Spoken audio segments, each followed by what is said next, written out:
Hey everybody, and welcome back. Now this is a different type of video that I want to do, and I want to lay down some ground rules. Let's lay down a protocol for doing redemption travel. Now for the longest time I've done redemption travel with the use of no tools whatsoever. I've only recently discovered some tools that I do enjoy using, but let's just say you don't want to pay.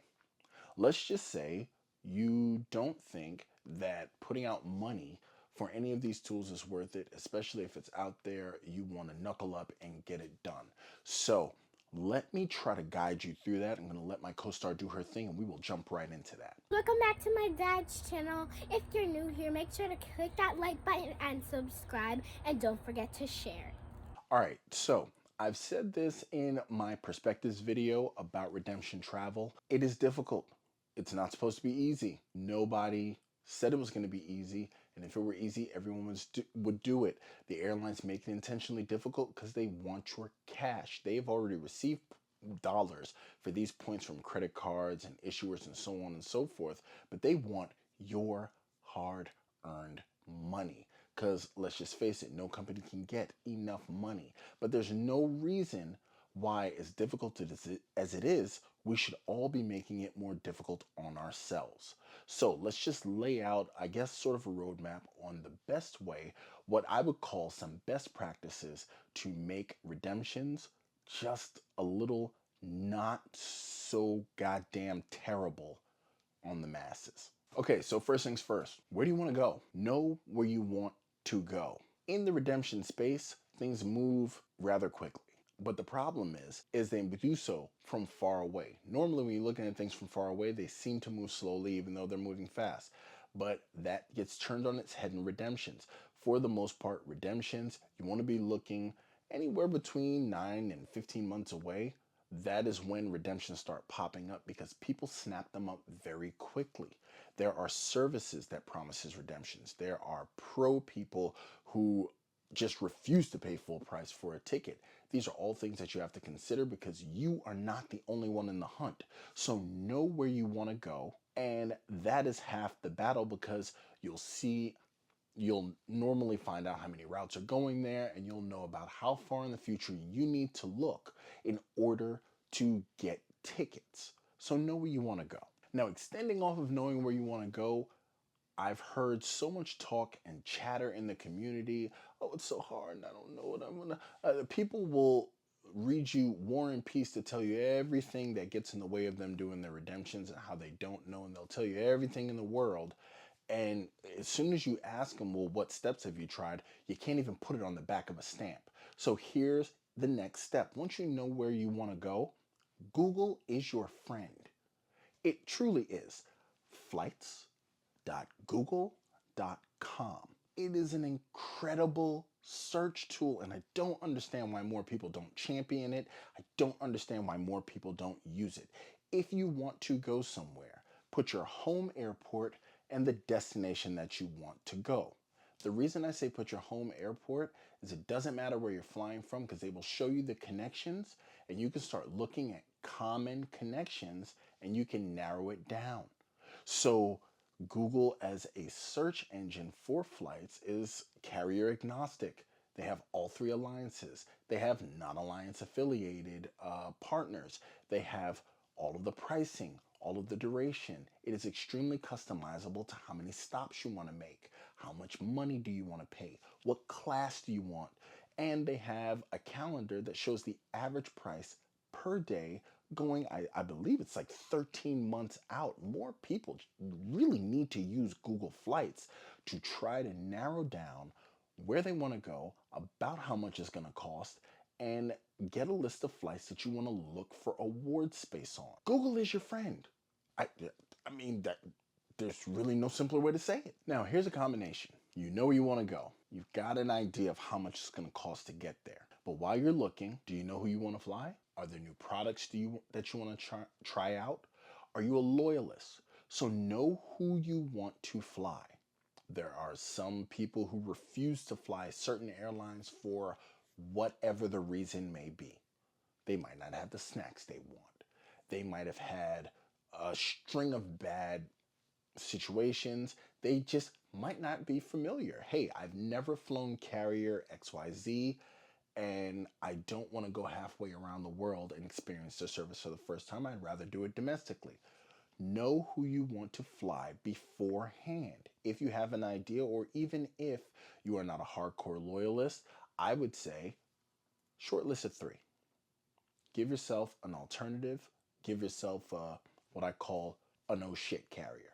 In other words, my first two aren't available. Oh shit, I got to try these people. So know who you want to fly. And an extension of that, know their alliance. I've done videos on this, masterclass videos showing you cross alliance bookings, what I call cross bookings, using other carriers to have code shares with other ones in order to book their flights, like Virgin to book Delta, British Airways to book American, so on and so forth. I've used Air Canada to book Lufthansa.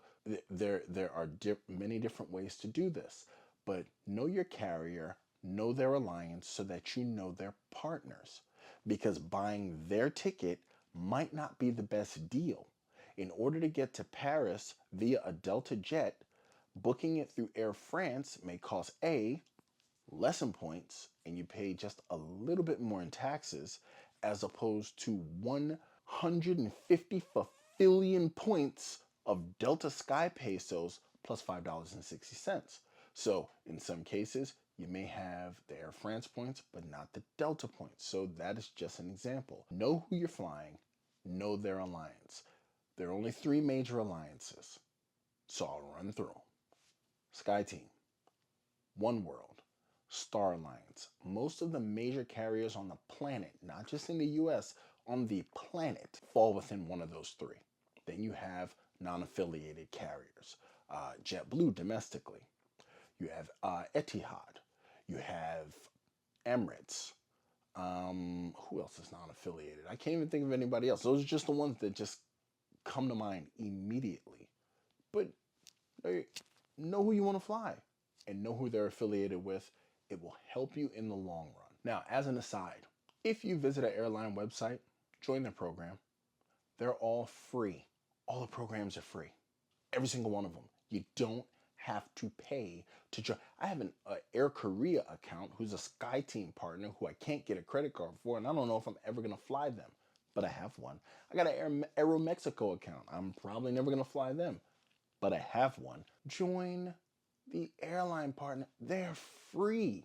Even ones, they have transfer partners through credit cards. You might not fly them, but still, at least you have the partnership. Which brings me to the next one. You know where you want to go. You've Google searched it. You're narrowing it down. You know who you want to fly. You know their alliance. Do you have the points? I don't know if anyone's asked you. Do you have the points? You have the membership. Do you have the points? Can you get the points from Amex, Chase, Citi, Marriott, who else? Velocity, what's that other one? I don't even remember the other one. Brex, or so, whatever you have. Do you have the points? A lot of people get a lot of stars in their eyes. They don't have the points. So now you're scrambling in order to get them, and these things go fast. These flights go fast. So that brings me into know your point transfer times. All transfer partners are not created equal. Depending on the relationship that they have with a card issuer, the transfer time for your points might be immediately. In other words, you hit that button, you refresh the page, the points have jumped from your Amex account into your Avios account. Could be. Or you could be like me and transfer. I had a stash of Marriott points and I transferred them to Emirates. It took 3 days for them to get there. 3 business days. I should have researched that beforehand. Luckily, things worked out for me, but had I known that, could have had them hold the flight. So know your transfer times. It's very easily accessible. On what, kids? The Google machine. The Google machine, you can look up all of these things and it will tell you. A lot of times, even on your credit card issuer sites, they will tell you how long it takes for the points to get there. 24 to 48 hours, this, that, and whatever. So we've taken a bold leap into the 21st century. We're in 2025. If you have an award redemption, call the airline, get it held. Most of them will hold a redemption for you. That way you can account for the time it takes for your points to get from point A to point B. So there, do you have the points? Have you Have you done your due diligence? Are you holding your flight? You know how long the points will take to get from A to B. Something to consider. That's it. That's all. I can't even babble my way into it and make it even sound smarter. So now it's all about flying. Where you know where you're going, but are you at a major hub? Most people who are at major hubs tend to have more direct flights than people who are hub locked, like myself. I am hub locked between a One World hub and a SkyTeam hub. So for me, if I want to go anywhere on One World, I either have to fly to Dallas, fly out of Miami, or fly to Charlotte. Whereas if I want to take a SkyTeam partner, Atlanta is where I need to go because I have a small international airport near me, and in Fort Lauderdale they have shares with all different types of airlines, and then Miami is a One World hub that mainly flies One World aircraft, even though they fly others, but it is what it is. Are you going to need a positioning flight? This is something that you need to put into your plans, and normally positioning flights are meant to be short and inexpensive. I personally don't want to position from Palm Beach to Los Angeles. Kind of defeats the purpose. The furthest I might go is probably Dallas, but or New York, because they have common direct flights there. Your positioning flight should not have a layover. Your positioning flight should be a short hop to get you where you need to be in position to catch the long range bird. That is how it goes. Actually, I've had a ticket where a positioning flight was actually baked in after I took a positioning flight. So the wife and I flew to Atlanta to go to Paris on Delta One. And lo and behold, to our surprise, because of an equipment swap, we were no longer leaving from Atlanta. We flew domestic first class to Boston to their international terminal, where we caught the Delta One flight from Boston to Paris. So that's how they did it. We positioned, and then they positioned us further in order to get us on the proper plane. So pay attention to these things. Always make sure you check and see if you need a positioning flight. I didn't need one for Qatar Q Suites because we simply flew out of Miami, which is a One World hub, and Qatar Airways is a One World partner. So gauge what airport you're from. Most people who don't live near a major airport, you're pretty much always going to need a positioning flight for your redemption. So just call it a part of the game. You don't have to be fancy. Take Sun Country, take Spirit, take Allegiant, take whatever. Just get there. It's a positioning flight. It's a part of the game. Don't whine about it. Don't cry about it. Just get it done. And in addition to that, that's yet another airline that you can be earning points with. See? Think outside of the box. Now, this part is extremely important. Please consider your points price to your flight time. More often than not, the same flight will be marketed on different sites, but people do not pay attention to the amount of layovers and stopovers. Don't make a 12-hour direct flight stretch to 37 hours. I've seen flights on Air Canada that are upwards of 40 hours. That's a whole work week that you're taking to go from one destination to another, and then you still have to have energy to vacation. Be very cognizant of that. Sometimes it may pay to pay the extra points to get that direct flight or to get that connection that's 2 hours as opposed to 12. Sometimes the lounge ain't that nice. Unless it's the Al Safa Lounge in Doha, Qatar. Then it is very much so that nice. At one point I was ready to pay them rent and just take up residence. It was absolutely amazing, but that's just speaking from my own experience. But be very aware of this. Now, I get it. You heard that a guy did this and he got 47 cents per point, and he went to the moon and back. Then he had stopped at Mars, and then he flew and then he went to the Maldives and he was in the underwater hotel and all that other bullshit. That's great. All of that travel time cuts into your vacation, and we don't want that. So be very cognizant of that. I also mentioned this in my perspectives, so hopefully this is useful to you. Another thing you should all consider, especially when doing aspirational and or international travel, is that the majority of availability is centered around one-way flights. A lot of people tend to do round trip because it's convenient. Hey, if I can do it all one-stop shop, I can get there, get back for convenience. Well, let me let you know something. Convenience costs. That is it. And if they do have round trip availability, those get snapped up even faster than just the regular redemptions. Because if you think that you're the only one who had the bright idea of having a convenient trip, I got a bridge in Brooklyn I'd love to sell you, and I'll give it to you on a discount. So think about it that way. A lot of the times, your redemption space are going to be reserved for one-way trips, so please consider an open jaw flight plan, meaning that let's say you want to see Paris. Okay, there's a robust train system in Europe where a lot of countries are within striking distance. So if you fly from Atlanta to Paris, maybe you want to fly from Schiphol back to Atlanta. That is an open jaw. That means that where you fly to one, you do not fly from the same place to come back. It's a great way to think about it. And in some cases, it can actually be a savings. You get to see a couple of different places, or even you fly from Atlanta to Paris. You take the train, next thing you know, boom, boom, boom, you're in England, and you take British Airways back to Miami. Could be a thing. Whatever it is that you choose to do, that is another open jaw. Well, it's kind of broken, but either way, you guys know what I'm getting at. So consider open jaws, especially if you're going places where you can country hop very easily.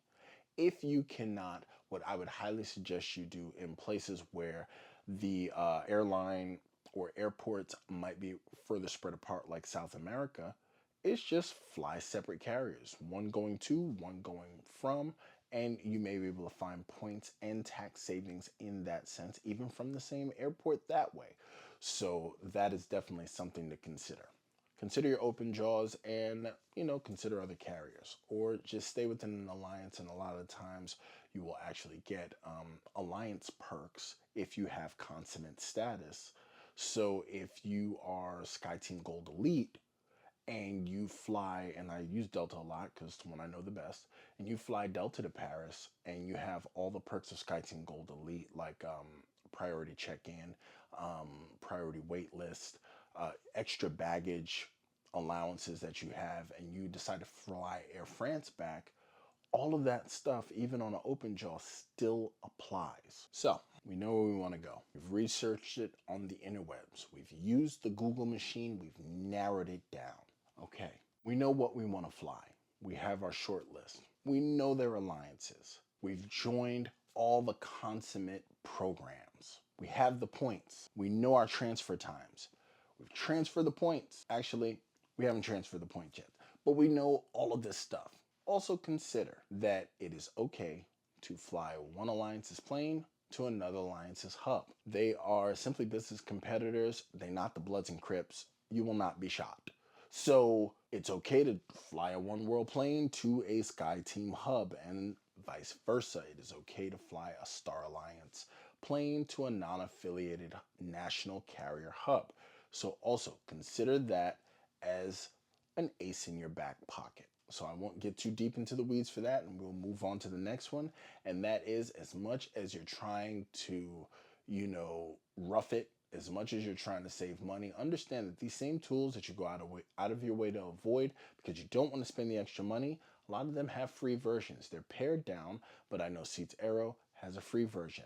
Points.me is associated with Amex, and they have a free version, which will show you the Amex points. As a matter of fact, I think Bilt's travel portal is powered by PointMe. PointHound, which I use as well, is just free. It's just free.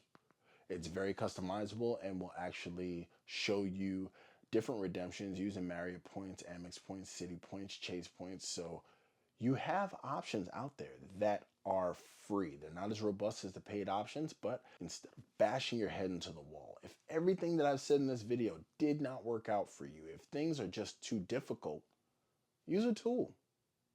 I mean, that's why we have opposable thumbs. That's why we run the world. It's because we have opposable thumbs and we learn how to use a hammer. That's how we made a wheel. And to some extent, fire. I don't know. I'm no genius, but, put those opposable thumbs to good use and just use a tool. Cheapo. Sorry. It's not that type of video. But those are my steps. Those are my protocols in order to make point redemption's easier. They're going to be difficult no matter what. And that's the thing, is that if it's easy, chances are it's not worth it. And if it's worth it, chances are it wasn't easy. That is how come I get the greatest satisfaction of putting a smile on my wife's face and going to places that neither one of us thought we would ever be. And we've only seen in history books. I touched a pyramid. My wife was on a camel that I'm fairly sure was drunk because that thing kept stumbling. But that's neither here nor there. I've shared lounge space with celebrities. I've flown and been treated like the king of the world, and I want that for you as well. So if you're out there and you are struggling with these point redemptions, try to use this roadmap. Tell me how it works out. Please, by all means, leave your comments in the section. One thing I do notice, and I haven't said it in a while, but I want to thank you all for your interaction. It has been absolutely amazing.